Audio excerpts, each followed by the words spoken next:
Bonjour à tous et bienvenue dans ce nouvel épisode de Ksara Ballon. Avec moi toujours Ramzi. Ramzi, bienvenue, marhaba bik. Salut Hamza, comment vas-tu? Ça va, tranquille. Ramzi, il y a une expression qu'on entend beaucoup en ce moment, c'est de dire le football c'était mieux avant. Toujours, le foot d'avant, je pense qu'on a tous entendu ça. Alors, chez des vieux, chez des plus jeunes, c'est une question que je me pose fondamentalement. Déjà, c'est quoi avant? Parce que quand on dit le foot c'était mieux avant quoi? Pour toi, à partir de quand le foot a changé? On considère que le foot d'avant c'était avant telle année, tel événement. Pour toi, c'est quoi le foot d'avant déjà? Avant quoi? Alors, moi, je parle pour ceux de ma génération. Moi, je suis né des années 80, fin des années 80. Donc, moi, j'ai commencé à suivre le football durant la deuxième moitié des années 90. Étant très jeune, donc on regardait un petit peu avec nos yeux d'enfant, avec notre père, notre grand-père, quelque chose de normal. Et donc, moi, le foot d'avant, ça commence là, donc à partir pour ma génération, bien sûr, à partir de l'année 90, jusqu'à, personnellement, je vois 2008 à peu près, là où les principes de jeu ont vraiment commencé à changer avec l'équipe d'Espagne de l'Euro 2008, qui ont commencé à montrer des choses qu'on ne voyait pas avant, forcément, une certaine manière de jouer au football, et qui a donné le là à beaucoup d'équipes plus tard, avec l'arrivée de Guardiola au Barça, etc. Ça a donné le ton pour un nouveau football de naître, par rapport à ce qui se faisait à l'époque. Pour moi, la charnière se trouve là. Ça serait avant, c'est 2008. Pour toi, ça serait 2008. Ouais, l'Euro 2008. Je me suis récemment fait l'Euro 2008 d'ailleurs, et c'est là que j'ai commencé à voir, il y a des trucs que je reconnais. Parce que si tu vois juste peut-être le mondial d'avant, c'était pas encore ça. Mais quand tu vois l'Euro 2008, l'Espagne de l'Euro 2008, tu te dis, il y a des trucs là que je vois aujourd'hui qui commencent à naître. Voilà. Moi, je pense pareil, mais à une année près. Pour moi, la bascule, c'est vraiment la saison 2006-2007. Et je t'explique pourquoi. C'est la dernière Coupe du Monde, on va dire, avec une équipe de vieux briscards. C'est le mondial de l'Italie, juste avant. Ensuite, tu as la Serie A qui connaît un grand tournoi avec le Calciopoli. Pour moi, c'est la fin de la Serie A telle qu'on la connaissait. Parce qu'ils ont mis les clubs ont mis du temps à se reconstruire. Tu as la dernière Champions League, tu as le dernier gagnant de Champions League, on va dire, qui est construit vraiment sur des joueurs, des hommes, plus que sur des tacticiens ou un joueur. C'est la finale du Milan contre Liverpool, la dernière finale, qui a un côté épique sans avoir, par exemple, des génies tactiques. C'était vraiment une bataille sur le terrain.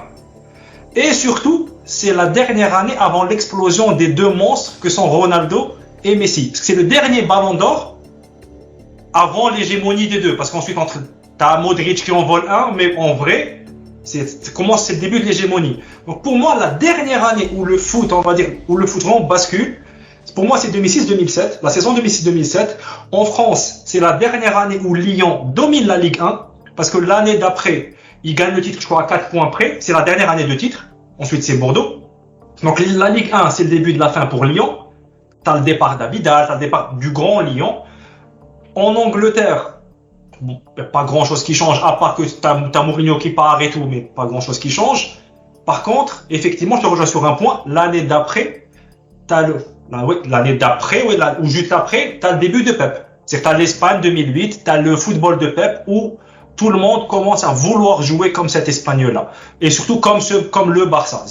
2008, t'as l'avènement de Pep, ça commence vraiment à aller dans un style de jeu. Donc pour moi, à une année près, je pense qu'on est sur la même notion de ce qu'est avant. C'est pour notre génération, c'est ça. Ensuite, maintenant, moi, j'ai une autre question. On dit que le foot, c'était mieux avant. Qu'est-ce qui était mieux avant pour toi? Qu'est-ce que tu regrettes dans le foot d'avant? Déjà, la notion de fidélité au club. Avant, j'ai envie de te dire que chaque club était peut-être représenté par un joueur. Tu vois, aujourd'hui, quand ils mettent, par exemple, une affiche avec un avatar, c'est un joueur avec le maillot. Aujourd'hui, ça n'a pas trop de sens. C'est-à-dire qu'ils mettent la star du moment. C'est médiatique. Ils mettent Riyad Mahrez pour City, ou là, ils mettent Benzema pour le Real et tout. Bon, même si Benzema, c'est un exemple, un Ils mettent contre-exemple. Ils mettent Maguire pour United, c'est surtout ça. Ouais. C'est vrai, c'est vrai. Alors qu'à l'époque, un joueur, un club, c'était un joueur, ou bien un joueur, c'est un club. Donc les Totti, tu vois, si tu prends l'exemple de la Serie A, qui était le meilleur championnat à l'époque, donc les années entre fin 90 et début 2000, on avait le Milan de Maldini, l'Inter de Zanetti, la Juve de Del Piero, la Viola de Batistuta et la Roma Totti. Tu avais un joueur voilà, tu avais le Real de Raoul, le Barça de Puyol. Tu avais, tu vois, cette notion de fidélité qui disparaît aujourd'hui à 2 ou 3 exemples. Tu peux pousser le concept même au niveau des sélections parce que depuis le job de Rawarawa, nous, dans notre cas, on en a profité, mais tu as même au niveau du foot de nation. C'est-à-dire qu'aujourd'hui, tu as des joueurs qui sont les binationaux qui changent de nationalité sportive dans le courant de leur carrière. Et ça aussi, ça fait que le football de nation ressemble un peu au foot de club. C'est-à-dire qu'aujourd'hui, tu as un joueur qui n'a rien à voir avec l'Algérie, pour un exemple, mais qui vient jouer pour l'Algérie. Quid de l'attachement à la nation?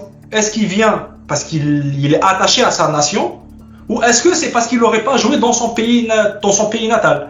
Donc même ça, au niveau du foot de sélection, tu vas trouver de plus en plus de joueurs qui n'ont rien à voir avec la sélection qu'ils défendent. Est-ce qu'ils défendent du coup vraiment cette sélection-là? C'est une question, pour moi c'est une question qui mérite d'être posée. Parce que le foot de sélection, généralement c'était le truc un peu sacré. C'est-à-dire que tu viens défendre ton pays. Là maintenant, tu as des gens qui viennent. Est-ce que c'est vraiment son pays? Ça se discute. Donc, effectivement, ça avant il existait, mais on avait moins ce phénomène-là dans le foot de sélection par rapport à maintenant. Je ne sais pas si c'est par nostalgie ou là, mais j'ai l'impression, maintenant que tu as évoqué le football de sélection, que à l'époque, ça se voyait, mais vraiment, c'est-à-dire du deuil, les joueurs qui étaient prêts à mourir sur le terrain pour leur sélection, ça se voit. Je voyais ça plus qu'aujourd'hui. Je ne sais pas, quand tu regardes la dernière Coupe du Monde, même celle d'avant, si tu devais me citer un joueur qui était capable de crever pour son équipe, tu chercheras un moment. Moi, perso, j'ai du mal là tout de suite. Par contre, à l'époque, si tu me disais les Pays-Bas, quand tu les voyais, l'Euro 2000 ou la Coupe du Monde de 2006, ils étaient tous... 2006, le fameux match contre le Portugal avec la pluie de cartons rouges, Van Bommel était prêt à crever et était prêt à tuer quelqu'un sur le terrain. Tu vois, les Van Bommel, ça a un peu disparu. Les Van Bommel, les De Jong, ça, il y en a moins. On va dire qu'il y en a moins qu'avant. Les Bouchers, t'en as moins qu'avant. T'en as beaucoup moins qu'avant. Même question de guilt, d'engagement. Aujourd'hui, par exemple, quand on regarde le dernier Euro, mis à part l'Italie, qui, je sais pas, c'est dans le sang, ils ont toujours une espèce de ferveur de se donner comme des malades sur le terrain. Le reste, tu as l'impression que c'était la classe. Genre, ça jouait, c'est pas, tu vois, c'est pas les, tu vois, le truc, je sais pas si c'est par nostalgie ou là, c'est vrai, mais en tout cas, je ressens moins ça par rapport à l'époque. D'ailleurs, le football de sélection, on en fera un épisode un jour peut-être, mais a perdu de sa superbe. Depuis le foot d'après, tu vois, depuis la frontière, depuis la limite. Il y a un autre point par rapport au foot d'avant aussi qui peut-être a changé, c'est que le foot d'avant, tu avais des joueurs qui étaient estimés pour leur talent uniquement et pas forcément pour l'aspect statistique. Quand tu prends par exemple un Inzaghi, on a l'image d'un Inzaghi renard des surfaces, grand buteur, alors qu'en vrai, en termes de chiffres, il crève pas le plafond. Tu prends par exemple un Zidane, on va prendre un exemple simple. Zidane qui est considéré comme étant un des meilleurs joueurs de l'histoire. En termes de stats, il finit une seule fois meilleur passeur de toute sa carrière. Il finit une seule fois meilleur passeur, c'est à la Juve. Aujourd'hui, peut-être qu'aujourd'hui, il serait jugé différemment. On considérerait que son impact sur le jeu n'est pas si grand que ça, en termes de passes D, en termes de... Alors que tu reviens par exemple à la grande époque, début 2000, fin des années 90, il y avait des joueurs ils pouvaient marquer 10 buts par saison, mais on les voyait comme étant des très grands buteurs, des très gros attaquants. Maintenant, je trouve que l'aspect statistique, et je suis un gros fan des statistiques, mais on a trop souvent tendance à utiliser ça pour juger les joueurs. S'ils ne marquent pas 15 buts par an, c'est un signe négatif. Alors qu'en vrai, le talent, ça ne se mesure pas qu'à ça. Exactement. Après, les statistiques, aujourd'hui, c'est surtout ce qui est fait avec ballon. Les joueurs dont tu parles, Zidane, etc., il fallait aussi voir ce qu'ils faisaient sans ballon ou ce qu'ils faisaient avec le peu de ballon que ça touchait. Tu vois, aujourd'hui, c'est vrai, on mesure le nombre d'avant-dernières passes, de passes décisives, à quel moment, à quelle moitié du terrain, là. Mais à l'époque, c'est vrai qu'on parlait plus de jeu, mais de jeu que de chiffres. Bon, peut-être que la technologie, les moyens n'étaient pas là à l'époque, c'est pas aussi développé qu'aujourd'hui. Mais c'est vrai que ça a influencé le jugement, la façon de réfléchir des gens. Et aujourd'hui, tu as même des clubs qui recrutent en s'appuyant sur des stats, alors qu'à l'époque, ça se déplaçait pour regarder des matchs. Ça payait un billet d'avion, ça payait une entrée de stade pour aller regarder le joueur avec leurs propres yeux. Aujourd'hui, ils ont même pas besoin de ça. J'avais vu il y a pas très longtemps une interview d'Hervé Renard qui parlait de comment il récoltait les statistiques quand il était encore sélectionneur du Maroc, comment est-ce qu'il récoltait les informations des joueurs. Il a dit, c'est vrai que malheureusement, je n'ai que mes assistants me ramènent que ce qu'ils font avec ballon. Donc, dès que je peux, je regarde des matchs pour voir ce qu'ils font sans ballon, notamment certains joueurs marocains de Bundesliga, etc., Amin Harit, là, ou de Serie A. Et voilà. Donc, c'est vrai que ça a changé et ça a tendance à fausser, pas la lecture, mais fausser l'impression que tu as. D'autres points positifs que tu regrettes de cette époque-là?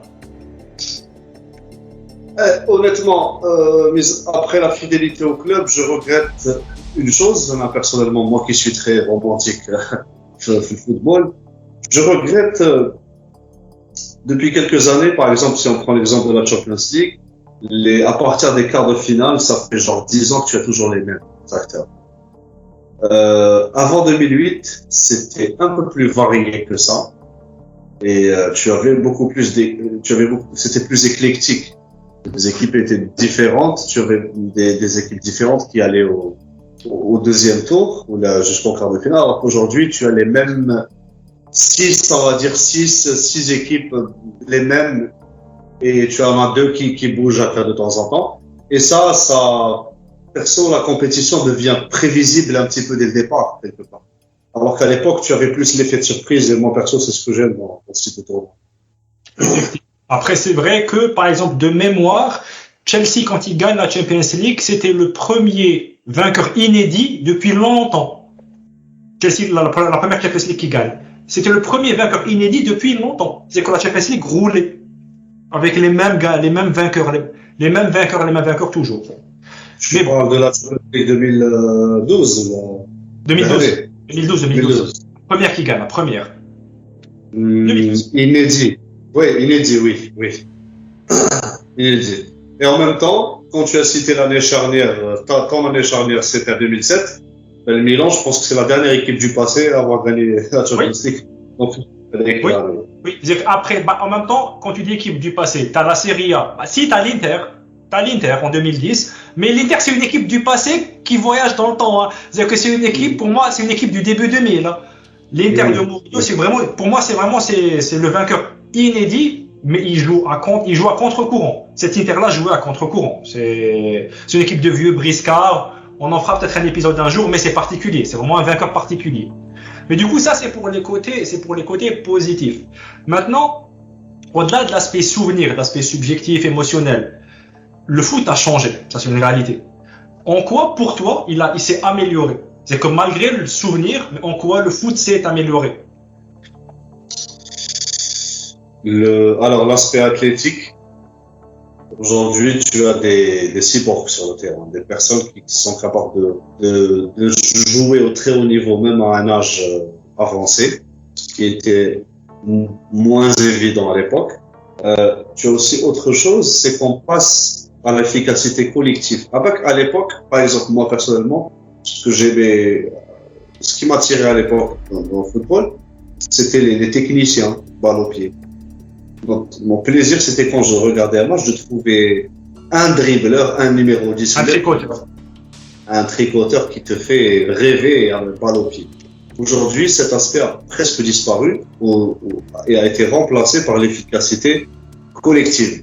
Aujourd'hui, on a des équipes qui jouent au ballon, Manchester City, Liverpool, Arsenal, il y a quelques années, avec les Nasri, tout ça, qu'on appelait le petit Barça, 2008, 2009, 2010. Tu vois, ça joue au football, etc. Alors et ça élimine les techniciens individuels, les canoës, qui nous procuraient du plaisir visuel. Aujourd'hui, c'est ça qui a remplacé. Pour rebondir sur ton argument, justement, c'est une légende urbaine, c'est une phrase qu'on entend souvent. On va souvent nous dire, la Serie A des années 90, début 2000, c'était le temple de la tactique. C'était de la tactique de 1-0. C'est-à-dire que c'était des bagarres de 0-0, 1-0. Alors qu'aujourd'hui, quand tu vois les bagarres tactiques, aujourd'hui, tu as l'avènement de la tactique offensive. Tu prends les grands coachs italiens, par exemple des années 90-2000, les Lippi, Trapattoni, Ancelotti d'époque Juve, ça gagnait, mais du 1-0. C'était des gars qui étaient là pour ne... Si tu veux, c'est l'école Eleno Herrera. C'est des gars qui sont là pour ne pas perdre. Ils gagnaient, c'était de la solidité défensive. Aujourd'hui, les grands coachs, c'est qui? C'est Pep, c'est Klopp, c'est Tuchel, c'est...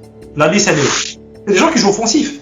Ils défendent en avançant. C'est-à-dire que même tactiquement, quand on nous dit... C'était un championnat tactique, la Serie A, mais c'était pas de la belle tactique. C'était de la tactique de destruction de jeu. Aujourd'hui, tu as des coachs qui construisent des mécanismes offensifs. Donc déjà, même là, aujourd'hui, tactiquement, il y a eu une révolution. On cherche à gagner par le plus de buts possible.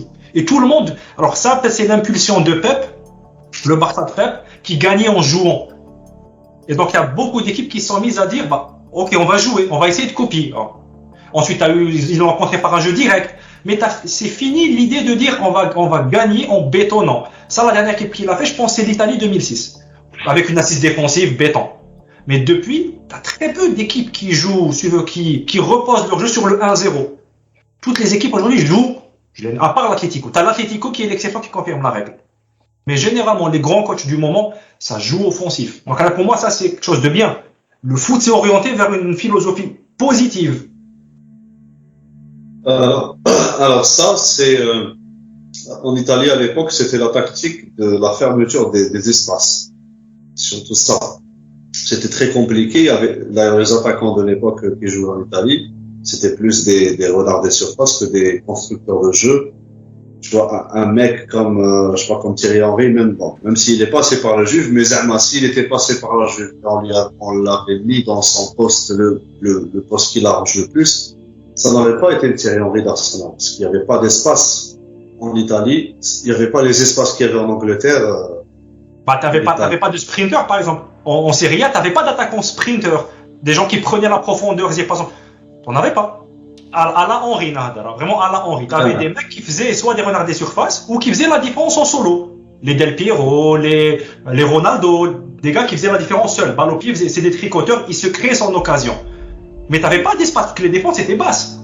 Non, il n'y avait pas d'appel, les appels en profondeur, les choses que font des Cavani, des Mbappé, des trucs comme ça. En Italie, ça n'existait pas. Et ça c'est pour justement répondre à ce que tu disais. Alors, ça aujourd'hui, on est en train de tomber dans deux modèles d'équipe. Tu as celles qui jouent et celles qui attendent et partent en contre. Vraiment, aujourd'hui, on assiste à les deux écoles. Alors qu'à l'époque, il y avait peut-être un peu plus de variation, je pense. Aujourd'hui, mais vraiment aujourd'hui. Aujourd'hui, tu as des City, des Barça qui jouent, et tu as des Chelsea, par exemple, qui défendent et jouent en transition rapide. Tu as des Atlético qui font aussi ça. Tu as aussi des équipes d'Antonio Conte qui défendent et qui partent en contre. Donc, il y a aussi cette école de défense aujourd'hui, mais qui est faite différemment dans l'animation de jeu. Voilà, c'est des équipes qui devant vont se projeter très vite. C'est juste que c'est un jeu direct. Mais par exemple, c'est des équipes. Tu prends par exemple les équipes italiennes des années 90, début 2000, c'était du 7+3. C'est-à-dire que t'avais 7 mecs derrière le ballon qui défendaient, t'en avais 3 devant, ils devaient se démerder pour marquer. Aujourd'hui, c'est pas le cas. Tu prends Chelsea, quand ils se projettent, ça se projette avec des vrais offensifs. T'as des vrais ailiers, etc. Il y a cet aspect-là. Il y a aussi un autre aspect qui a changé le jeu. Pour moi, c'est l'arbitrage. Aujourd'hui, l'arbitrage défend les techniciens. Aujourd'hui, on fait en sorte qu'un Messi, dès qu'il est touché, il y a faute. C'est bien pour la beauté du jeu, etc. Alors que, début des années 2000, tu te fais exploser la cheville. C'est simple. Ça a changé. Alors, des fois, effectivement, c'est abusé dans le sens où, par exemple, un Messi, époque Barça, tu le touches, c'est faute. Mais c'est ça aussi qui permet le spectacle. C'est-à-dire que l'arbitrage aussi a évolué. Bon, il y a la VAR et tout, c'est discutable. Mais tu as des consignes arbitrales qui font que on protège le jeu. Ceux qui font le jeu sont avantagés. Oui, effectivement, ça a fait évoluer. D'ailleurs, l'arbitrage a dû se mettre à la page parce que, si tu te souviens, à un moment donné, ils étaient très en retard par rapport à l'athlétisme, à la vitesse. Le football était devenu trop rapide pour les arbitres. Ils ont dû rajouter les arbitres de ligne, 18 mètres derrière les buts. Ils ont fait la VAR. Pour voir les arbitres, la configuration de l'époque ne suffisait pas. Il y avait il commençait à y avoir trop d'erreurs parce que ça allait trop vite. Donc, et ça, c'est les conséquences comme tu as dit, du jeu qui a changé. Les équipes aujourd'hui jouent au ballon beaucoup plus, les circuits de passe sont plus rapides qu'avant, etc. Et tu as l'aspect athlétique. Aujourd'hui, les joueurs ne s'arrêtent pas, ça cavale pendant 90 minutes. Ça a fait que l'arbitrage a dû changer sa manière d'aborder les matchs pour s'adapter au football d'aujourd'hui. Un dernier point positif en faveur du jeu d'aujourd'hui. Qu'aujourd'hui, on a, je pense, plus de spectacles qu'avant. Aujourd'hui, à l'époque, le spectacle résidait dans les dribbleurs, justement. Aujourd'hui, le spectacle réside dans le collectif. Aujourd'hui, la première ligue qui était un championnat à l'époque, très moche à voir. Okay. Hein. Voilà, c'était vraiment l'époque moche. Voilà, les milieux de terrain passaient leur temps à regarder le ballon, leur passer au-dessus de la tête, d'ailleurs. Ça participait pas trop au jeu. Aujourd'hui, c'est le championnat le plus attractif, le plus spectaculaire qui existe, parce que voilà, ça joue plus au ballon, le spectacle est là. Donc à l'époque, ça résidait dans les techniciens, les dribbleurs. Aujourd'hui, le spectacle est chez le collectif. Aujourd'hui, Manchester City, par exemple. Pourquoi est-ce qu'on pardonne à Manchester City de ne pas gagner la Champions League et qu'on ne le pardonne pas au Paris Saint-Germain, par exemple? Parce que City, ça joue bien. C'est du beau football. Et tu te dis, même si ça perd, mais on s'est éclaté. Tu vois le truc. C'est leur crédit. Et en plus, s'ils gagnent leur championnat, la première ligue qui est le meilleur, donc ça compense un petit peu. Mais s'il n'y avait pas le beau jeu, peut-être qu'on leur pardonnerait pas comme on le fait aujourd'hui. Effectivement, sur ce point, je suis entièrement d'accord avec toi. Un dernier regret par rapport au foot d'avant? Dernier regret par rapport au foot d'avant. En fait, l'évolution des postes. Il y a certains postes, il y a beaucoup de postes qui ont changé. Le gardien a changé, les latéraux ont énormément changé, les milieux de terrain, en fait, les attaquants ont changé. Et aujourd'hui, moi, ce que je regrette le numéro 10 de l'époque. Le numéro 10 de l'époque. Le vrai numéro 10. Ça me manque. Le numéro 9 mais le 9-9, tu vois, genre 9-9 de l'époque me manque. Le patron de la défense, tu vois, aujourd'hui, on a des comment t'expliquer?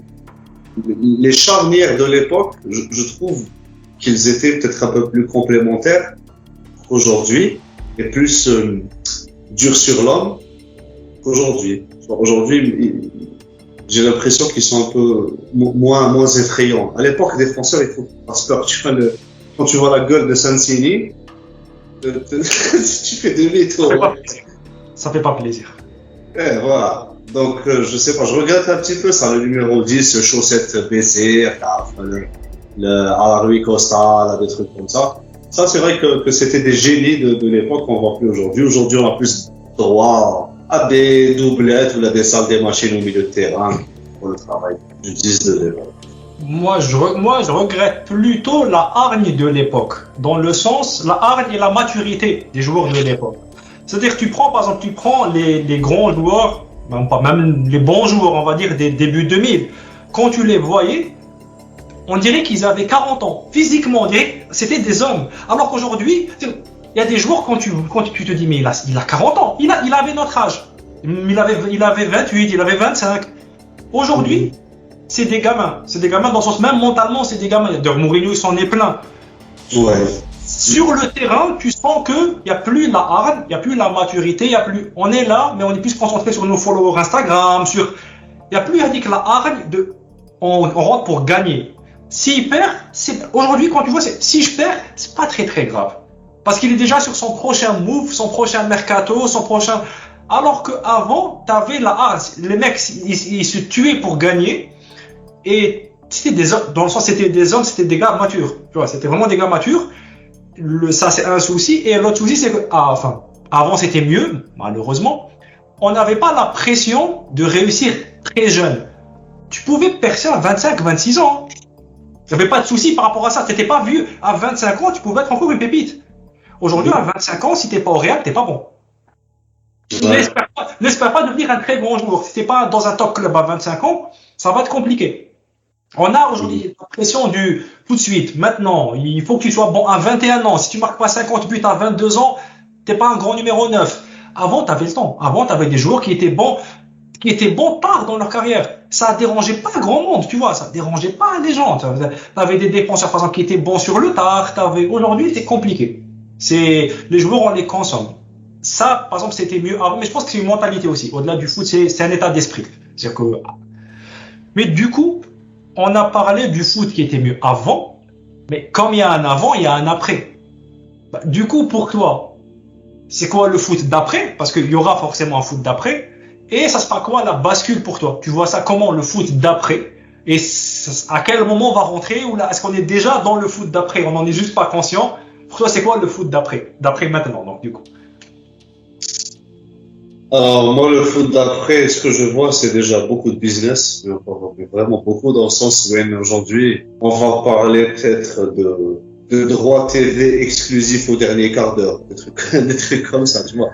Vraiment, genre, le dernier quart d'heure, il est plus cher que les 1h15 le milliard.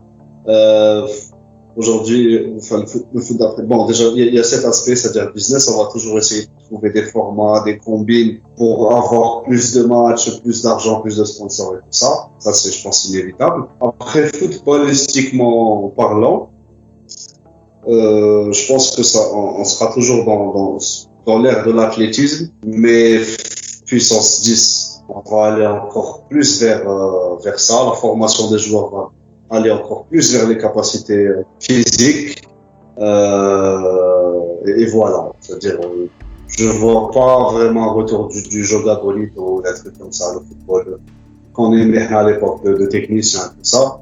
Quand tu vois aujourd'hui le championnat brésilien, comment il est, c'est pas un championnat brésilien, c'est un championnat portugais. Ça joue à l'européenne, c'est physique, c'est plus comme avant. Donc, le football du futur, ça sera comme aujourd'hui, mais on va encore aller plus vers le business, la consommation de joueurs, etc. Moi, je vois ça avec un football, toujours dans la suite de ton idée, on va vers un football d'image, dans le sens où les entraîneurs auront de moins en moins de poids face à des joueurs qui sont trop forts médiatiquement. Par exemple, tu prends le PSG, aucun coach n'a le contrôle de son vestiaire en vrai. Les coachs aujourd'hui, ils sautent très facilement. Quels que soient les résultats, il suffit que tu as des joueurs stars qui se liguent contre l'entraîneur il saute, même si tu as eu des bons résultats. Parce qu'aujourd'hui, les clubs considèrent que le joueur rapporte plus au club, d'un point de vue médiatique, vente de maillots, etc., que l'entraîneur en lui-même. Donc on se dirige vers malheureusement l'apogée de ça. C'est-à-dire que ce sera des joueurs, on oubliera le foot, ce sera du marketing. C'est plus tu as d'abonnés Instagram, plus tu as de chances de jouer. Ça, c'est un.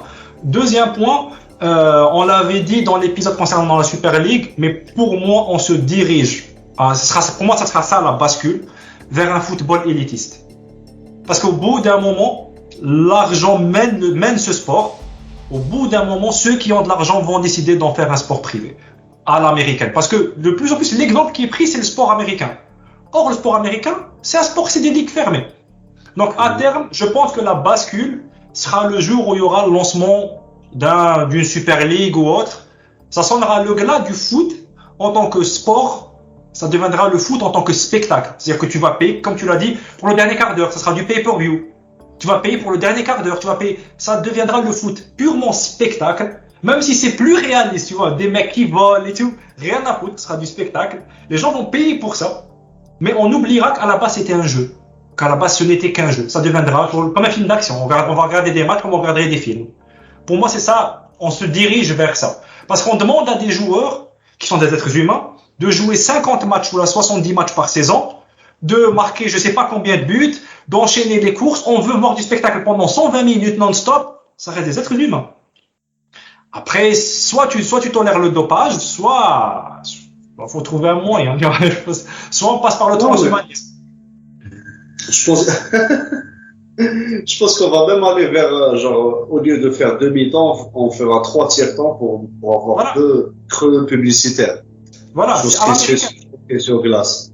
Voilà, je pense qu'on ira vers ça. Après, il y a une notion qui est perdue cette année, c'est celle tu as parlé d'entraîneur tout à l'heure. À l'époque, il y avait la notion d'entraîneur / éducateur. Qui a disparu. Qui a complètement disparu. Même au niveau de la formation des jeunes, c'est en train de passer à autre chose. Donc, l'entraîneur tel qu'il est parachuté, la mission accomplie. Il n'y a plus avec l'aspect psychologique. On ne reverra plus jamais de Giroud, de Ferguson, de Wenger. Ça, on n'en reverra plus jamais. Je pense, hein. Alors, je ne suis pas visionnaire, mais je pense qu'on ne verra plus jamais ça parce que les clubs ne veulent plus faire ça. Ils s'en foutent de ça, les clubs. C'est la culture de l'Est, il faut gagner maintenant. Ils laissent les petits clubs faire ça. Voilà, ils vont laisser les petits clubs faire ça. Mais les top clubs, tu viens pour gagner. C'est ça, c'est qui le dernier coach qui a tenu vraiment longtemps sur un banc? Je parle des top clubs. C'est qui le dernier coach à avoir tenu longtemps? Oh, tu vois là. Tapi forme pas. Tapi il achète chaque année. Tu vois, je veux dire, les coachs qui ont tenu longtemps, c'était en achetant. Ils ne forment plus. Le seul actuellement en Europe que je vois sur la durée construire sur des jeunes, c'est Arteta par exemple. Mais Arteta, pour les résultats qu'il a, il a des résultats bons sans plus. Mais je veux dire, il joue pas la Champions League, mais dans un top club, t'as pas le temps de faire ça. Le Real, ils font pas jouer tous leurs jeunes. Faut pas Rodrigo. Le Real, sont pas des jeunes, ils ont acheté à 45 millions.